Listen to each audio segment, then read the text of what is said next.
May buntag mga boss. So karon mga boss, nataran diri sa area no. Tumbuhaton karon mga boss diri sa area kay walang ulan man mga boss. So makabuno tag organic fertilizer no. So natay iti diri sa manok no. Mao ni atong ibubo sa gagmayng durian nato para kuan, para mabasa siya kay ulan-ulan man siya. So maginahinay siya og tuhop sa mga ugat. So mao ni atong kuano. Mao ni atong iti sa manok with risal. So napalit na to ni sa farm no. Palit na to ni. Mao na lang yung nabili no kay pangyabo sa area no. Pangyabo sa mga area, sa mga lubi, sa mga kakao. Pangyabo. Ya, mga durian pangyabo na siya. Katong buhaton karon iyabo na to na. So mao nating iabuno karon no. Ay gwapo ang panahon, ulan-ulan. So kailangan ta magabuno para dili pud ma-acidic ang yuta.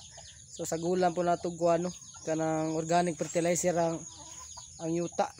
So tara mga boss. Karon so kuan sa kong bayaw. Butang dia na mo ginabutang sa babaw kay medyo bakilid magun ang area na to. So sa babaw ta. Kay pag maulanan siya, hinahinay siya gaus-us kay kung diri ka mo butang wala maano dito. Wapo man diri kay nagbasa. So di na pud maano sa puno ano. Babaw pa gamay bron.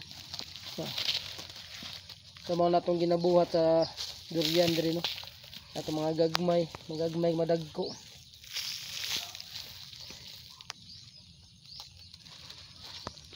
So now iti sa manok sagol risal na. Uga na siya, uga. Ay nakakuan mi atong basa-basa pitimbawa inig magulan. Pitimbawa sa area. O to naka-decide mi na among paliton uga daan na with risal. Tama na plong. Ibalinta sa pikas no. So karon naataron diri sa ikaduha na butangan natong organic no. Mo na atong durian. So makita niyo basa pa ang yuta kay ulan-ulan karon. So karon ang pinakadabis na magbutang og organic no. So dili nato ibutang babaw kay pag bukusog og ulan di ra pud maanod.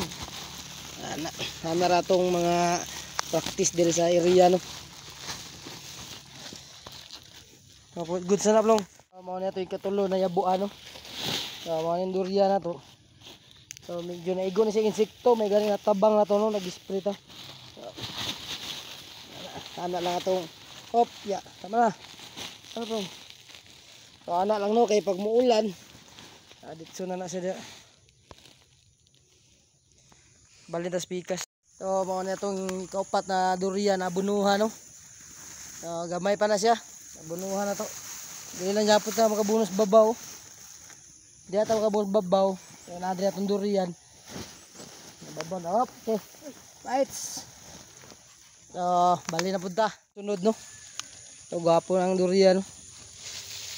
Gwapo jud ang durian basta pati manon nimo. Ya bunuhan jud nimo. Kunya spray juga kay kaning durian perting artiha jud ning durian. Kung ako nabantayan sa durian mo ang prutas na pinaka sensitive no. Dali ra kay siya kuno og insekto no. So pagtan-aw nato nay kuan da spray jud ta. Ya sa gulan jud nato fungicide.